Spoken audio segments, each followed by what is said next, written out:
Ready, set, adventure! Welcome to Hikanuki World Tour. Today we're in Saigon, Vietnam. We'll visit the Thien Tau Temple, the Binh Tay Market, tour the Presidential Palace, and send a postcard from the iconic post office. Back on board, we'll have a delicious dinner. We'll grab a few drinks and then dance the night away.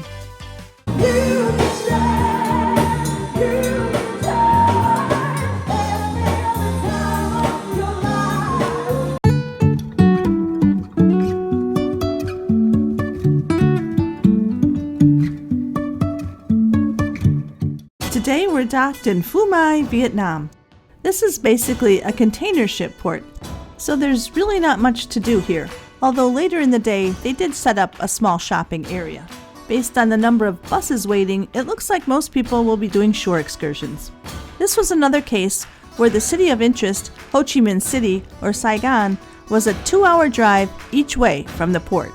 So we chose to do the Saigon Highlights tour. It might not look that far away on the map, but once you see the traffic, you'll see why it takes so long. We went to the Garden Cafe buffet and grabbed a light breakfast. We sat outside to enjoy the fresh air, pool, and ocean views. It was 7 a.m. and we headed to the Stardust Theater to meet up with our group. I'd say we weren't prepared for the chaos that ensued. Okay, so be ready, be prepared. And please pay attention what I'm saying to you, right? Please have a seat. I am just controlling the crowd, okay? Please, I need your help. I am only calling Saigon highlights, not a small group. If you have small group, have a seat. I am only calling, please read your ticket. 0111 Saigon highlights from the section 1. Please, everybody doesn't have to stand now. There is a big group. Anyhow, you have to stand in. Once your group was called, you exited through the narrow hallway to exit the ship. With all the ship excursions that they must host from week to week, you'd think they would have a better process. We found our way down the dock to bus number 16. This was billed as a small group tour, and I'd say there were about 20 of us in the group. I guess small group is subject to interpretation. We paid $89 per person for this tour. Our tour guide was very knowledgeable and engaging. Good morning, ladies and gentlemen. I would like to introduce to you our driver. Name is D-U-N-G. And my name is Hien, H-I-E-N. You can call me Donna, easier. Here's some people taking the scenic port walk down to the single duty-free shop.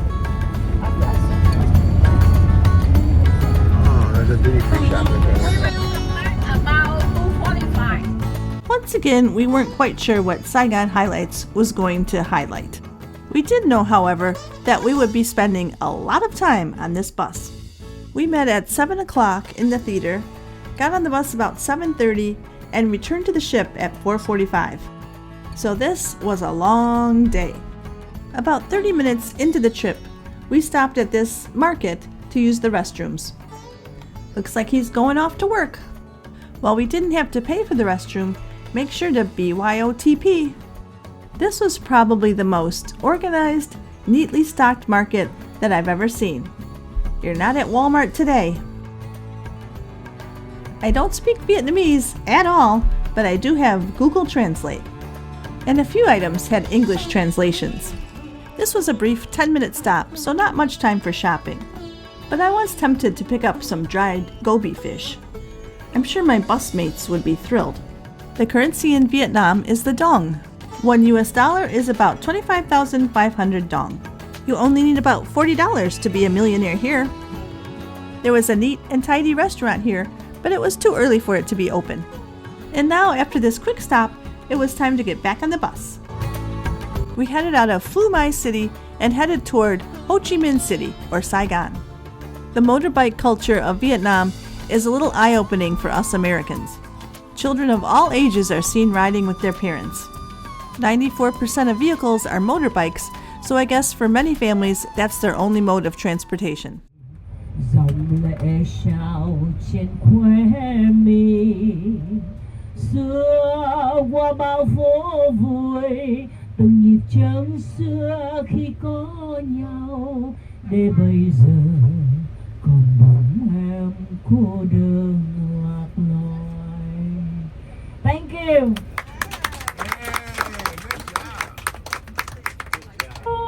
Xanh ngày xa vắng rồi những khi. We thought we had seen a lot of motorbikes yesterday, but there were even more today. If you've ever been to the Harry Potter land in Universal Studios, Florida, you'll know what I mean when I say this reminded me of Hagrid's Magical Creatures motorbike adventure. Check out the congestion down that road. I will say most of the riders wear helmets. I'm guessing it's probably the law. Did someone order flowers? Who needs a green arrow? Just make that left turn. And with that, we arrived in Chinatown. Our first stop was the Sea Goddess Temple. But first, we had to cross the street. It was slightly less harrowing in a large group, and our local guide showed us the way. We arrived here at about 9:45 in the morning and were given 45 minutes to explore the temple and area around it. While our guide provided a lot of information as we were driving, she really didn't talk too much about the temple. We were visiting the Thien Tau Temple, or Pagoda of the Lady Thien Tau. This is a Chinese temple honoring the sea goddess Mazu. This beautiful temple was built in 1760 by the Chinese community and has been restored continuously.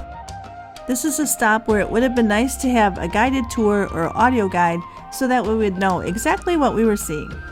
But I did some research and I'll share that with you now. The decorations on the rooftop depict scenes of heaven. The temple was built to be true to architectural standards of ancient Chinese temples. This includes a front, central, and back area with open spaces in between each to allow sun in every corner. The Buddhist ritual of bowing 3 times shows a gesture of reverence and respect. The first bow is respect for Buddha, the second for Dharma, or the teachings of Buddhism, and the third for Sangha, the community. Burning incense is another tradition of Buddhists. Burning incense is a way to purify the space and create a tranquil mood. Followers hold their incense sticks to eyebrow level as a bow to Buddha and then place in the urn. Incense is a sacred offering and a way to honor the triple gem. The rising smoke is also said to carry prayers and wishes to the spiritual world. This temple contains about 400 artifacts dating back to the 18th to 20th centuries. The smoke carries up into the open air above. If you donate money to the temple, the calligrapher will put your name on one of these pink slips of paper. The 5 urns date back to the 1800s. The number 5 is significant in Chinese culture. The number 5 represents the 5 elements of wood, fire, earth, metal, and water. The men in the green shirts were helping to light the incense. You could also purchase an incense coil and they would hang it on the ceiling for you. The red slips of paper contain prayers. The burning coils represent the connection between the earthly realm and the divine. Note that if you want to buy incense or a coil, you must have Vietnamese dong. There are multiple statues of deities around this temple. Here he hangs the incense coil on the ceiling. And people continue to put their incense sticks into the urns.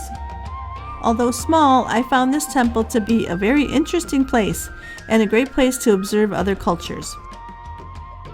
This guy's getting ready for his job as a pedicab driver. And now the moment we've been dreading, crossing the street to get back to the bus. There was a couple on our tour who were about 10 minutes late getting back on time because they said they couldn't cross the street. Street vendors were everywhere here. We left the temple at about 10:30 and headed to the market about 20 minutes away. Just a reminder to hit that like button and be sure to subscribe to Hikanuki World Tour. It really helps our channel grow. Thanks, we really do appreciate you. This is one of Saigon's greatest markets. Here you can find, and I quote, exceptional deals on carefully crafted souvenirs, freshly sourced seafood, and local specialties. And of course, motorbike parking. This market was established in the 1920s by Quoc Dam. He was a wealthy Chinese merchant and established the market for trading needs between China and Vietnam. This market had 2,300 stalls with 30 different types of products. We were amazed at the variety of products and how neat and organized everything was. Our guide led us through the market and was there to help with any translations that were needed. She pointed out the black pepper, saying it was one of the most popular in the world. The market had an amazing diversity of products. While we didn't buy anything, the spices were definitely tempting. But I wasn't sure exactly what we would be able to bring back to the US. Look at the size of these cinnamon sticks and the beautiful star anise next to it. For reference, 100,000 Vietnamese dong is about $4. Here they had candies and nuts, as well as cookies and breads. Dried fruit was also available. Outside there were stalls selling clothing and textiles. And of course you needed to dodge the motorbikes. There was even a large parking area for these popular vehicles.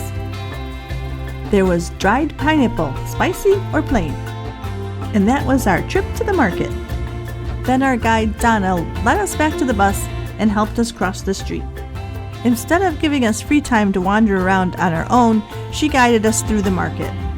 I think she was nervous that we would get lost or get left behind. Plus, she was trying to make sure we adhered to the time schedule.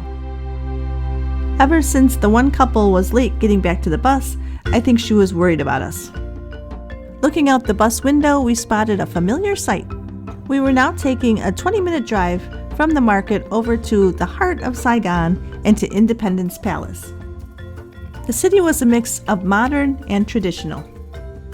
We saw this local craftsman working on a musical instrument. There were many shops and stands along this busy street. The overhead street sign said Happy Spring 2025. Our next stop was Independence Palace. This is the site of the fall of Saigon. On April 30th, 1975, a North Vietnam Army tank crashed through the iron gates of the palace and the Vietnam War was ended. The palace was renamed Reunification Convention Hall in November of 1975. The building had been the home and workplace of the President of South Vietnam. Rooms have been preserved and it's now a museum. There are 100 rooms here. The first room we saw was the State Banquet Hall. This is the central staircase connecting the first and second floors. All the textiles and furniture were vibrantly colored. And this is the cabinet room. This stunning room, also located on the first floor, was the conference hall. FYI, restrooms were available. From exterior walkways on the first floor, you could look out at the palace grounds. This was a nice place to rest on a bench, catch up on your emails, or just enjoy a nice day. The museum was a busy place with plenty of spots for photos. All rooms are maintained with period-specific furniture and decor, much of which are authentic. We saw some well-dressed people taking photos. We saw the War Command Room. We went to the second floor to see what was displayed there, but first caught a glimpse of the park-like area below. Upstairs we saw the Presidential Office. There were signs and plaques throughout the museum explaining the significance of the different rooms. This is the Vice President's reception room and one of the presidential reception rooms. Also on the second floor was the Ambassador's Chamber. This was considered the heart of the palace. The final room we viewed was a private apartment. Back on the lobby level, you'll find this magnificent dragon carpet. The 5-clawed dragon and the phoenixes inside the circle represent imperial power. In the center of the building was a courtyard with apartments facing it. We thought this area was a little bit ill-tended. We were getting tired and hungry too, so it was time to head back to the bus for our next stop. This was an interesting and historical stop, and I found it to be worthwhile. We settled in for the 20-minute ride to the Lacquer workshop. I was hoping this would be a lot better than our Hong Kong jade factory, and it actually was. This is the raw lacquer. Yeah, we collect from the lacquer tree. You can see we draw the design on the seashell first, and the surface of the wood. Therefore, we have to peel with many layers of lacquer and set it in the water.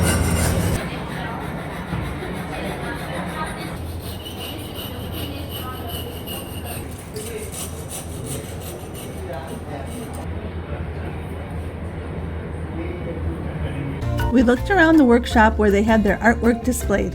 Having learned about the process, we had an even greater appreciation of how beautiful these pieces were. As a tour group participant, we were entitled to a 10% discount. There was also a back room with larger and more expensive pieces on display. I bought a small bowl and it was about $25 US. They did accept credit cards here. You'd have to be a multimillionaire to afford this piece. On the second floor there was a coffee shop and lots of chocolates and coffee to choose from. It was hard to pass up the weasel coffee, but I opted for a bag of chocolates instead. We stopped in at the Family Mart, which is basically a 7-Eleven. It's lunchtime and these were popular items with the locals. I played it safe and just got a Coke. After spending 30 minutes at the lacquer workshop, it was back on the bus. We were heading for the city center, where we would have free time to explore as we wanted to, or go with our guide for a buffet lunch. It was about 1:15 and we were to return at 2:30.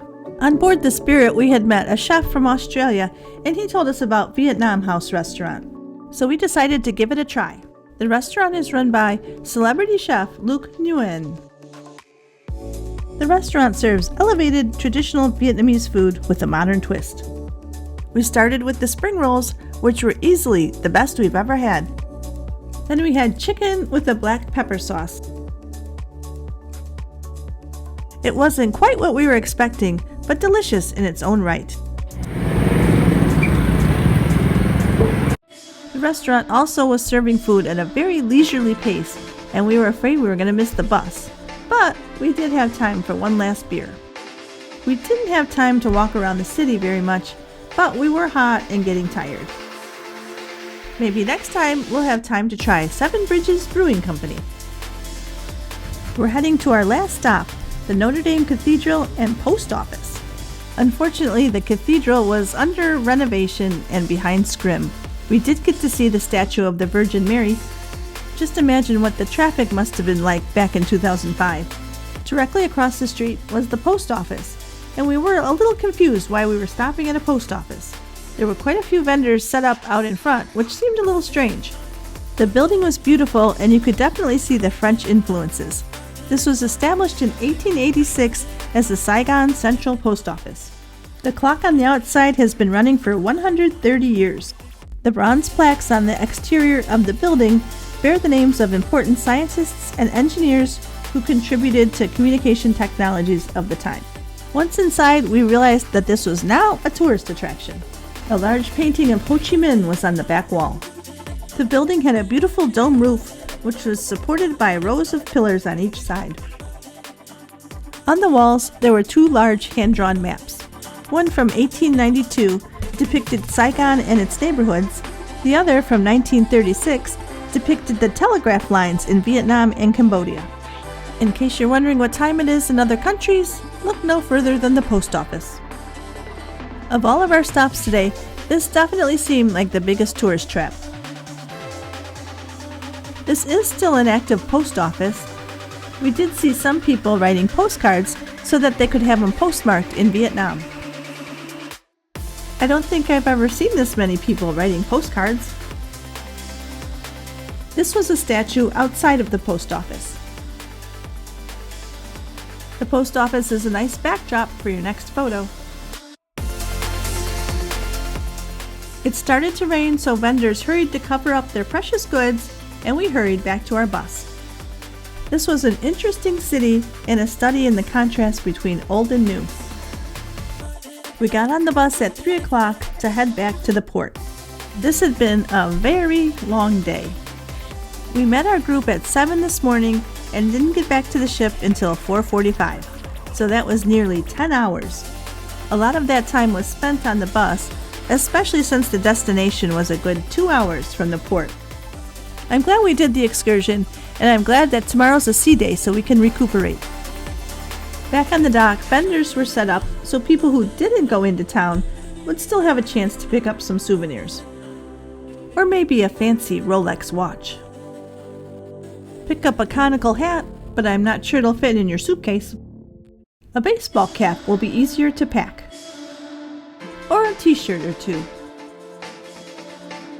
All aboard time was 5:30, so we decided to head back to our cabin.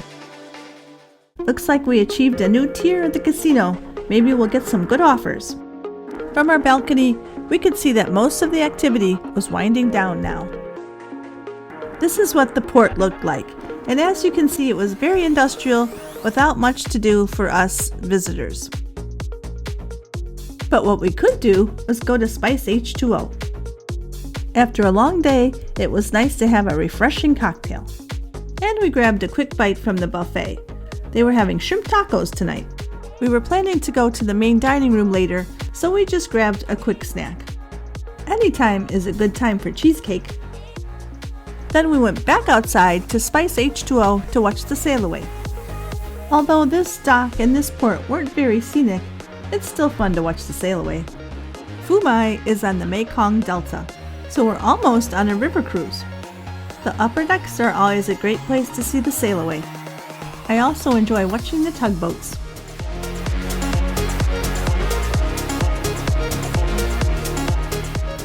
After a busy day on the go, it's nice to get back to the ship and relax. One thing I did like about this smaller ship is that when you got back from a hectic day, it was quiet, it was peaceful, and never felt overcrowded. So there are definite trade-offs between the newer ships and the older ships. One of my favorite things about cruising is that you unpack your suitcase once and then you get transported from location to location without all the hassles of air travel, taxis, or trains. As we sailed away, the lights were beginning to come on. We took a quick trip through the buffet on our way back to our cabin to change for the evening. It looked fairly busy tonight, but we were going to eat at Windows after we went to the show.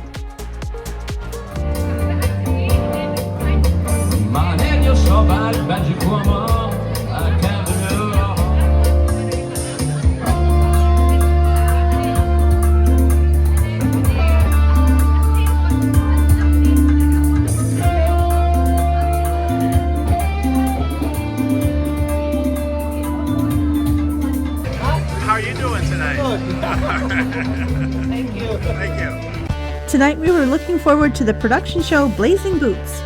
This is a familiar show to NCL cruisers. Even if you're not a pop country music fan, I think you would still enjoy this show. It's a lively show with music from some of country's biggest superstars. Blazing Boots!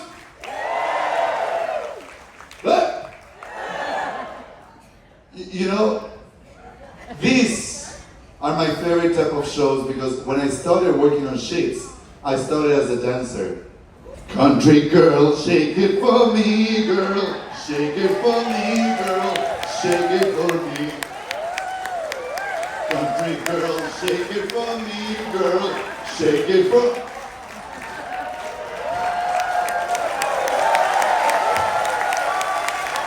And the best news is tomorrow is a city, so you can rest as much as you want or do as much as you want. Are you excited about tomorrow? Yeah. After the show, the performers were waiting to say hi. Thank you. Excellent job. Hello. Thank you very much. Thank you, nice job. Wonderful. Great job. Thank you. Great job. Did you enjoy the show? Thank you, nice job, everyone. Thank you very much. Thank you very much. Thank you very much. You're on that side, so I got. Now that it was dark out, we could really see the coastline lighting up. Back at Magnum's, Diego was still going strong. Following our usual routine, after the show we stopped by Magnum's for a pre-dinner drink.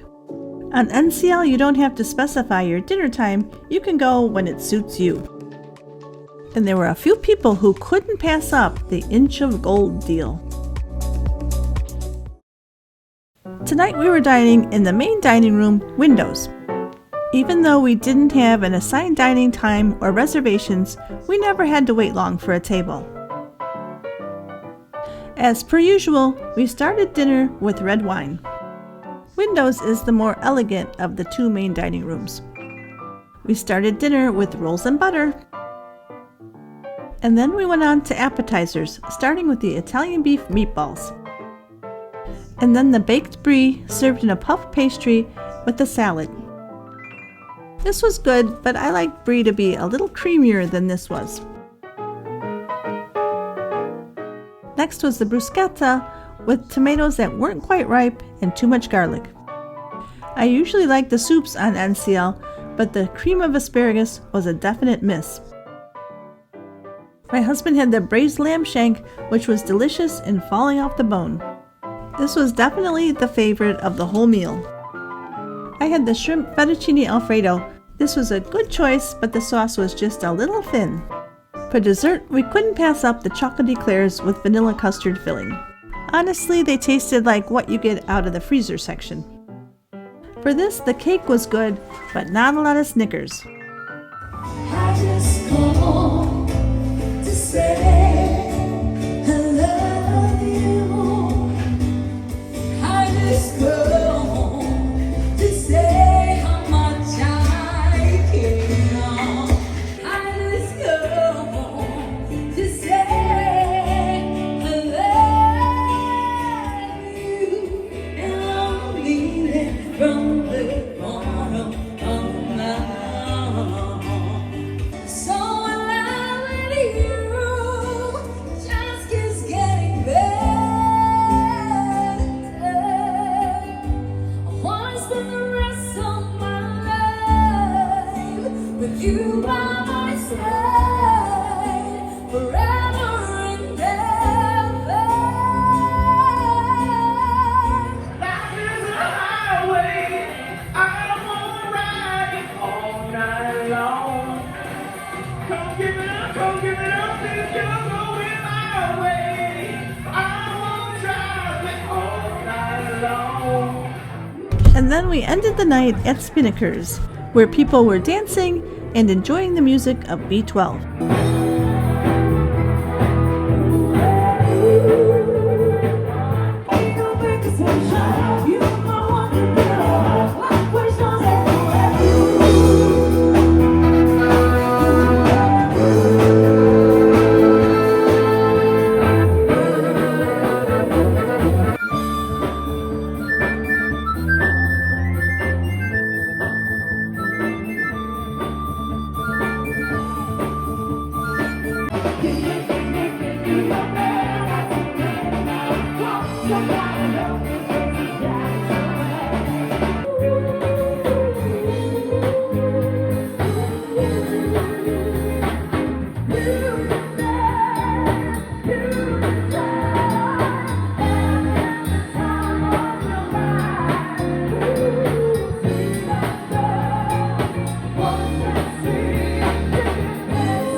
It was a long day and evening, and we were ready for bed.